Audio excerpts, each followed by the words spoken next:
I've spent a good part of my life on the water, fishing off coasts and rivers, experiencing the unpredictable nature of the sea. But there are two incidents that stand out sharply in my memory, both eerie in their own ways. The first strange event happened years back when I was working on an inshore dragger, a type of fishing boat. We were sailing on a calm day, but a thick fog had settled over the sea, reducing our visibility to nearly nothing. Everything was cloaked in a dense, damp mist. It felt like sailing through a cloud. As we continued, the atmosphere started to change in a way I can hardly put into words. The air felt alive, tingling with electricity, and there was a faint buzzing sound, like the hum you hear near high-voltage power lines. While I was trying to make sense of this, the captain came out from the wheelhouse, his hair standing straight up as if he'd been shocked. Seeing him like that, we both couldn't help but laugh. It was such a bizarre sight. But our laughter was cut short by the realization that this electric feeling might mean a lightning strike was imminent. We quickly ducked back into the safety of the wheelhouse, expecting the worst. Surprisingly, the charged air and the buzzing just faded away after about 10 minutes, and nothing else happened. It was as if the sea had decided to play a strange prank on us, then thought better of it. We went back to our work, but that sensation of being surrounded by electricity stayed with me. I couldn't shake off the eeriness of the sea behaving like that. The second incident was even more unsettling and happened much closer to home. One night, I was fishing with my wife and a friend by a local river. We were having a relaxed evening, enjoying a meteor shower overhead, a perfect peaceful night you'd think. After a while, I decided to wander downriver to check out a different spot. I strolled about 100 yards away from them, alone on the path with just the sound of crickets around me. That's when I heard it, a clear, distinct female voice calling out my name. It sounded so close, as if someone was right behind me. The clarity of it was startling. I spun around, fully expecting to see my wife or our friend, but there was absolutely nobody there. The path was empty, just trees and shadows. The river's gentle noise was the only sound in the background. I called out, asking if it was one of them, but got no response. My heart was pounding as I hurried back to where I had left them, only to find them still lounging by the riverbank, looking up at the sky, completely unaware of any disturbance. I told them what happened, but they laughed it off, thinking I was just trying to scare them with a ghost story. But I knew what I heard, and it wasn't my imagination. The experience shook me deeply. To this day, I have never gone back to that part of the river. There's something about hearing a disembodied voice call your name that changes the way you see familiar places. It's as if the river itself had whispered to me, a reminder that nature can always surprise us, sometimes in ways that are more unsettling than beautiful. 6 years ago, on a stormy October night, my search and rescue team faced one of the most harrowing and mysterious incidents in our careers. We were called out to a distress signal from a boat that had capsized due to a fierce storm, and several passengers were reported missing in the turbulent waters off the coast. Upon reaching the reported coordinates, about 30 minutes after our departure from the harbor, we were battling not only the wind and rain, but also the overwhelming darkness and the massive, churning waves. It was during this chaotic search that our floodlights illuminated a figure in the water, a woman in a white dress, holding another body. We initially thought she was one of the missing passengers who had somehow survived.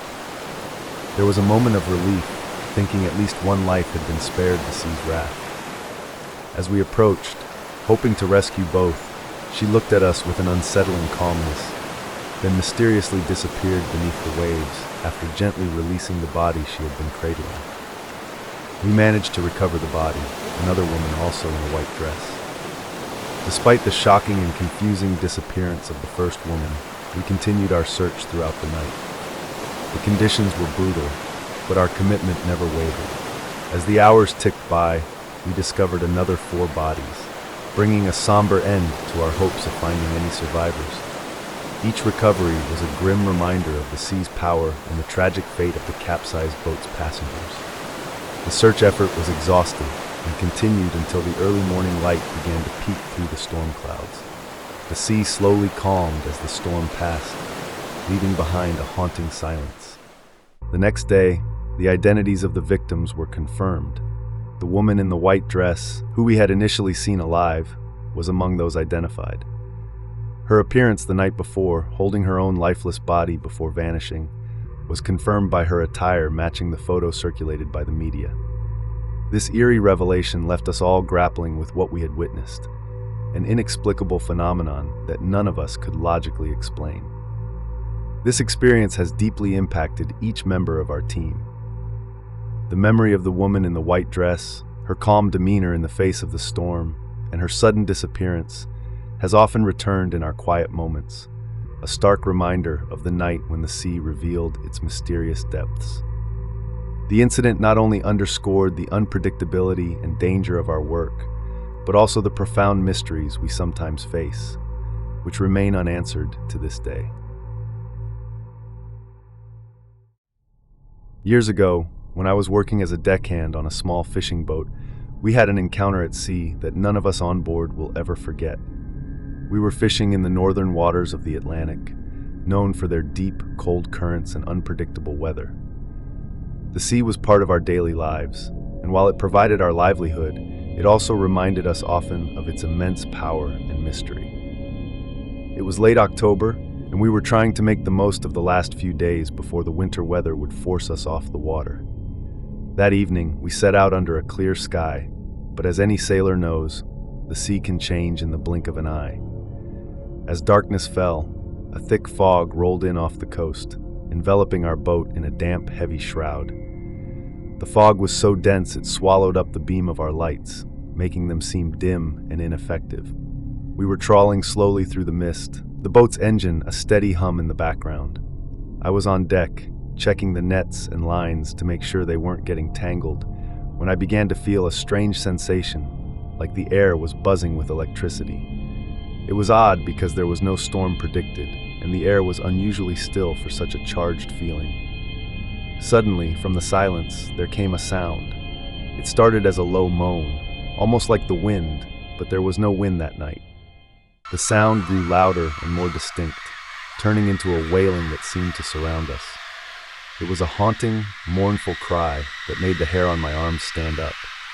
I wasn't the only one who heard it. The others on deck stopped what they were doing and looked around, trying to pinpoint where the sound was coming from.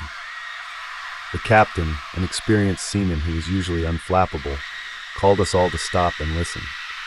The wailing continued, a sad, eerie howl that seemed both distant and uncomfortably close at the same time. We scanned the water, but the fog was too thick to see anything. The captain decided to cut the engine. The sudden silence, except for the wails, was unsettling. We stood there in the dark, listening as the cries gradually grew quieter and then finally stopped. The silence that followed was oppressive, and we all felt a chill that had nothing to do with the cold air. After a few minutes, the captain started the engine again, and we moved on, but the atmosphere on the boat had changed. There was a sense of unease, a feeling that we had just experienced something unexplainable. When we got back to port, we shared our story with some of the old-timers there. One of them, a retired fisherman, nodded slowly as we described the wailing.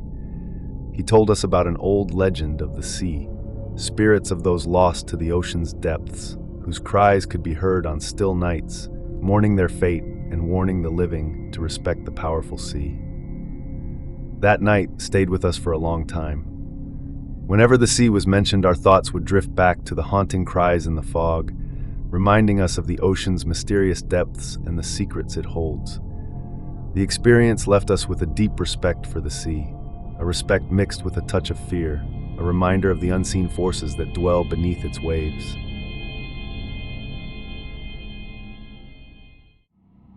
I was alone in my 16-foot aluminum boat, a space just big enough for me and my thoughts. The sun was shining brightly, casting a glittering pathway across the gentle waves. It was the kind of day that promised good fishing and even better solitude.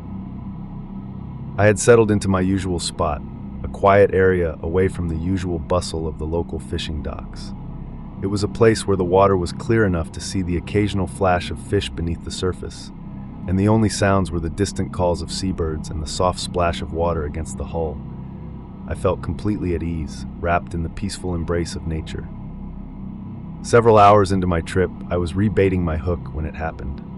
A voice, clear and unmistakable, cut through the silence. "Move over." The command was firm, spoken with an intimacy as if someone were right beside me in the boat. I jerked upright, my heart pounding in my chest, and scanned the surrounding water. But there was nothing. No boats nearby, no one swimming, just the open sea and me. The clarity of the voice made it impossible to dismiss as a figment of my imagination. It wasn't a shout from afar, but sounded as though someone was right next to me. The closest person, a figure on a distant fishing dock, was too far to be heard so clearly. I called out, "Hello? Is someone there?" My voice sounded small and shaky against the vastness of the ocean. No answer came, only the echo of my own words drifting back to me. Shaken, I sat back down, trying to steady my racing heart. I told myself it must have been the wind, or maybe stress playing tricks on my mind. Yet, the eerie feeling that I wasn't alone lingered. The once comforting solitude of my fishing spot now felt oppressive, as if the air around me had thickened. Every little sound made me tense, each creak of the boat, each lap of the waves against the hull. Unable to shake the unease, I decided to pack up and head back to shore earlier than planned. As I started the engine, a chill ran down my spine. I couldn't help but feel like I was fleeing from something unseen, something that didn't want to be left behind in the deep waters. Since that day, I've never quite felt the same about fishing alone. The open sea, once a place of peace and solitude, now carries an undercurrent of something unsettling, as if I had brushed against a hidden world that briefly, inexplicably, spoke to me. The memory of that voice, so clear and so close, haunts my quiet moments on the water, a mysterious reminder of the unseen and unheard that might dwell just beneath the surface.